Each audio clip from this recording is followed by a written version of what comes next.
Good morning বন্ধুরা, কেমন আছো সবাই? আশা করি সবাই ভালো আছে। সকাল সকাল দেখো আমাদের কত রোদ উঠে গেছে, প্রচুর রোদ। আর কাল থেকে মাছ নিয়ে আসা হয়েছে, তো এই মাছগুলোকে কাটতে আমি বসে গেলাম। তো সেই জন্য একটা কলাপাতা নিয়ে নিয়েছি, যেহেতু মাছের আঁশ পড়বে হবে, তো সেই জন্য আমি কলাপাতা কেটে নিয়েছি মাছগুলোকে কাটার জন্য।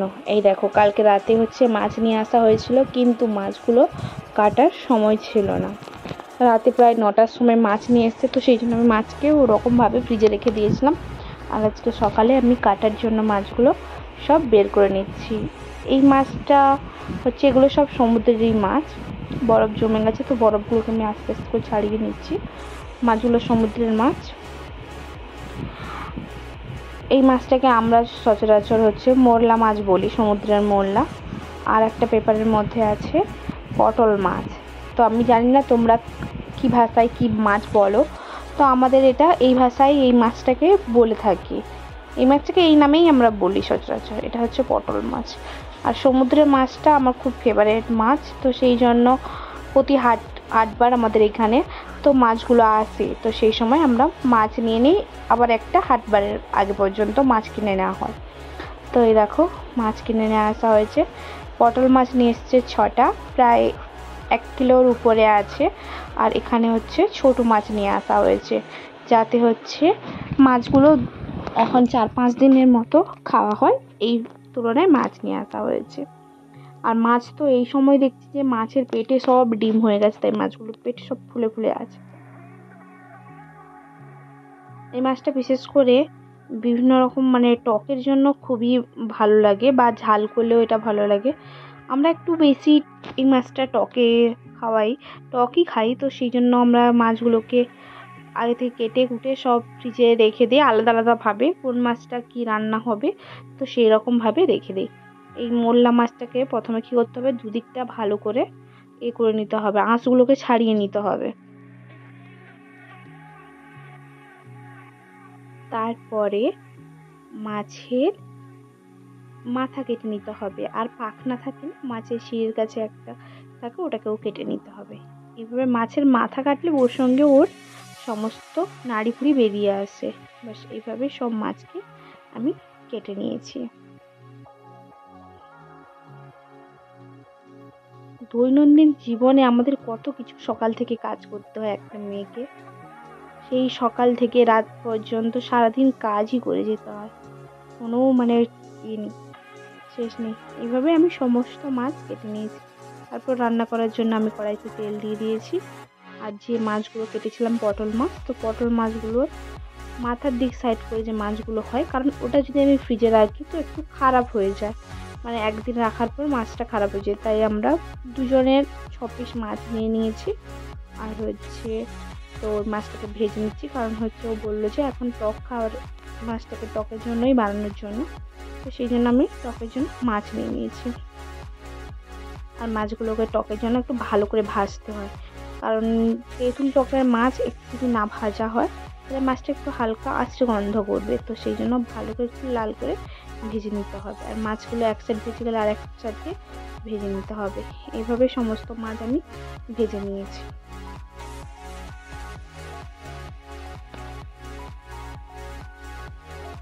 আর আমি বানিয়েছিলাম একটা শাকের মিক্সড সবজি। যে মাছের মাথাগুলো ছিল, ওই মাথাগুলো দিয়ে পটল মাছের যে মাথাগুলো ছিল ওই মাথা দিয়ে, আর শাক দিয়ে, আলু বেগুন দিয়ে একটা মিক্সড সবজি বানিয়েছি।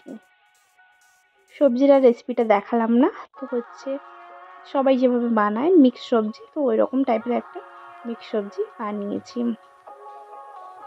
মাছের মাথা দিয়ে সবজি বানাতে খুবই ভালো লাগে, একটা টেস্টি খাওয়া।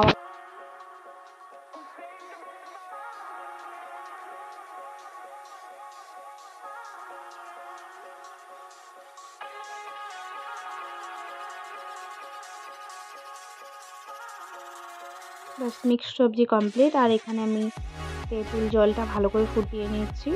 তো 5 ফোড়ন, শুকনো লঙ্কা সব দিয়ে ফুটিয়ে দিচ্ছি। তার উপরে ভাত দিয়ে দিয়েছি তেঁতুল টকের জন্য। এবার তেঁতুল টকটা প্রায় 10 মিনিট ফুটিয়ে নিতে হবে, তাহলে রেডি হয়ে যাবে আমার তেঁতুলের টক। আর আজকে দুপুরের মেনু এই দুটোই রান্না আমার।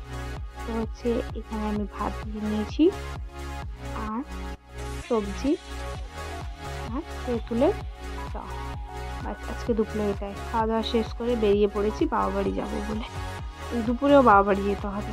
এই দেখো আমার জমিনে, আমাদের বাড়ির সামনে যে জমিনগুলো আছে সেগুলোতে সুন্দরভাবে ধান পেকে গেছে।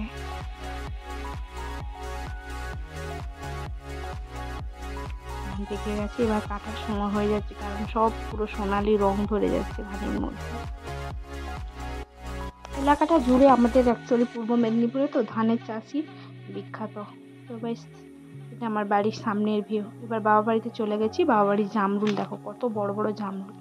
মা বললো যে জামরুল তুলতে, তাই আমি আমার হাজব্যান্ডের জন্য, দুজনের জন্য দুটো জামরুল তুলে নিয়ে চলে এলাম। কারণ গাছে কম কম জামরুল হয়েছে, কিন্তু আমাদের অনেকগুলো জামরুল গাছ। আমাদের 3টা জামরুল গাছ, কিন্তু খুবই জামরুলের ছোট ছোট জামরুল ধরেছে। কিন্তু এই জামরুলগুলো কবে থেকে হয়েছে জানি না, তো হঠাৎ করে দেখতে পেলাম এইভাবে জামরুল হয়েছে। আর আমার বাবা মাটি কুপিয়েছে, দেখো এই মাটি কুপিয়েছে। মাটি কোপানোর কারণ হচ্ছে এখানে নাকি কোনো সবজি লাগাবে, তো সেই জন্য মাটি কুপিয়েছে। তো আমি জামরুল দুটো নিয়ে এসেছি ওর কাছে। তখন আমি বলছি জামরুল না, বলছে যে ও আমি যেটা খেয়েছিলাম ওটা দিতে চাইছি। জামরুলটাকে ভালো করে গাছের ফুলগুলো সরিয়ে এবার ভেতর পরিষ্কার করতে ব্যস্ত। মানে বুঝতে পারছো, পুরো টাটকা জামরুল বাড়ির।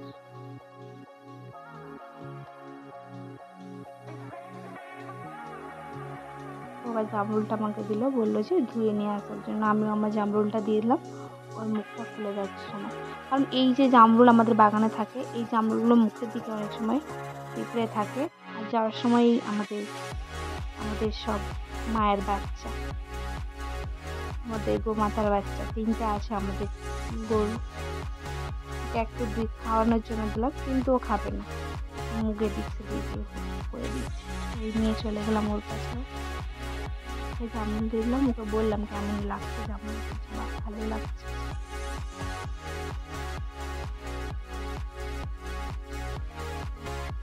তারপরে আমি চলে গেলাম। মা বললো যে বাবা নাকি কালকে একটা তরমুজ নিয়ে এসেছে, সেই তরমুজটা কাটার জন্য। আমি চলে গেলাম তরমুজ কাটতে। দেখতে পাচ্ছি কত সুন্দর লাল টকটক হয়ে গেছে। আমি আমার কাজ শুরু করে দিলাম, তরমুজ কাটা শুরু করে দিলাম। তরমুজ নিয়ে বসে গেলাম। বাবা বাড়িতে যা মানে সারাদিন শুধু খেতেই থাকতে হয়। মা বলবে এটা নিয়ে এসছে তোর বাবা, খেয়ে নিস, এটা নিয়ে এসছে তোর বাবা, খেয়ে নিস। তো সারাদিন আমি খেতেই থাকি।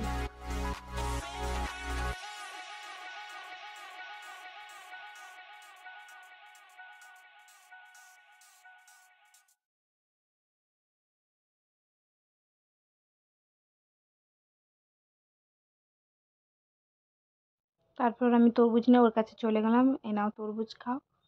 ব্যাস, ও তরমুজ খেতে শুরু করে দিল। আমিও একটা তরমুজ নিয়ে নিলাম। ব্যাস, তরমুজ খেতে শুরু করে দিলাম। বাবা বাড়িতে এসেছি, না খেলে হয়? সারাদিনের যত না খাওয়া সব বাবা বাড়িতে এসে খেতে হবে।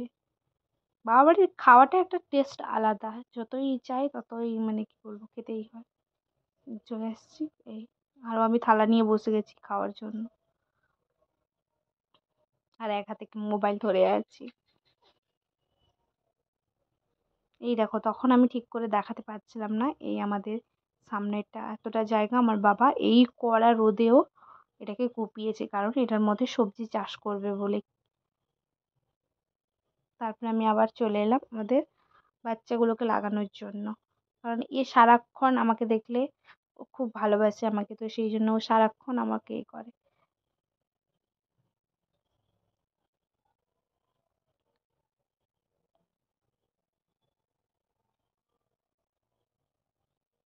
তারপরে একটু মাঠের দিকে যেতে ইচ্ছে করলো, মাঠের দিকে গেলাম। এই মাঠের দিকে যেতে যেতে এটাও একটা আমাদের জামরুল গাছ, পুরোটা জাল দিয়ে ঘেরানো। কারণ হচ্ছে জাল দিয়ে না ঘিরিয়ে রাখলে তো হচ্ছে সমস্ত পাখি টাখি এসে সব ছোট ছোট জামরুলগুলোকে ঠোঁটে নিয়ে চলে যায়। এই জন্য জাল দিয়ে জামরুলগুলোকে ঘেরানো আছে গাছগুলোকে। এটা আমার ভাই লাগিয়েছিল এই জামরুল গাছটা। তো দেখেছো, বেশি দিন হয়নি, প্রায় 1 বছর খানিক হয়েছে। প্রথম বছর হয়নি, কিন্তু এই বছর এই ছোট্ট গাছটায়ও জামরুল দেখো খুবই হয়েছে। এটাও আমার ভাইয়ের স্মৃতি একটা। ভাই যখন বেঁচে ছিল তখন এই গাছটা নিয়ে এসেছিল। এটা হচ্ছে কালো জামের গাছ, ফুল অনেক হয়েছে কিন্তু জাম এখনো ধরেনি। ভাই তো চলে গেছে, কিন্তু ভাইয়ের সমস্ত গাছগুলো আমাদের কাছে এখন প্রিয় হয়ে দাঁড়িয়েছে। ভাইয়ের স্মৃতিগুলো আমাদের মধ্যে এখন জড়িয়ে আছে। আর এই যে দেখছো, এটা হচ্ছে আমাদের সামনের পুকুর। পুকুরে এইভাবে ঘাস জমে গেছে কারণ পুকুরটা পরিষ্কার করা হয়নি, তো এভাবে ঘাস হয়ে গেছে। এভাবে আমাদের হচ্ছে, এটা হচ্ছে গাছ, তো এই গাছটা হচ্ছে পাতাগুলো আমরা শরবত করে খাই। এটাও সবুজ হয়ে গেছে। এবার বাবা লাগিয়েছে কমলি শাক। কমলি শাক দেখো পুরো সবুজ সবুজ হয়ে গেছে। আর সামনে ধানের জমি, সামান্য একটু ধান পেকে যাওয়ার কারণে সব ধান শুয়ে গেছে। আর এটার ভিডিও তো দেখিয়েছিলাম, কুল গাছের ভিডিও। তো সেই কুল গাছটাকে কেটে দেওয়া হয়েছে এই সময়টা। এটা পরে হচ্ছে আবার সেই রকম বড় হবে। এই যে ধানের জমি সব পেকে সোনালি হয়ে গেছে এবার, কারণ এটা ধান কাটার সময় প্রায় চলে এসছে। সূর্যি মামা প্রায় অস্তরে যাওয়ার মুখে। আর হচ্ছে সব সব ধান এইভাবে পরপর শুয়ে যাবে, কারণ ধানের যত পাকতে শুরু করবে ধান আর তার ভর সামলাতে পারবে না। আর এদিকে মা হচ্ছে আমাকে শাক দেবে বলে শাক কাটতে চলে এসছে। মাকে বলছি এত শাক দিও না, কিন্তু মা কী করছে, সেই শাক কাটতে ব্যস্ত। অনেকগুলো শাক টাক নিয়ে ব্যাস চলে এলাম টং টং করে বাড়ি। আর কমলি শাকটা আমার অনেক ফেভারিট শাক। তো সবাই ভালো থাকো, tata bye bye, next video.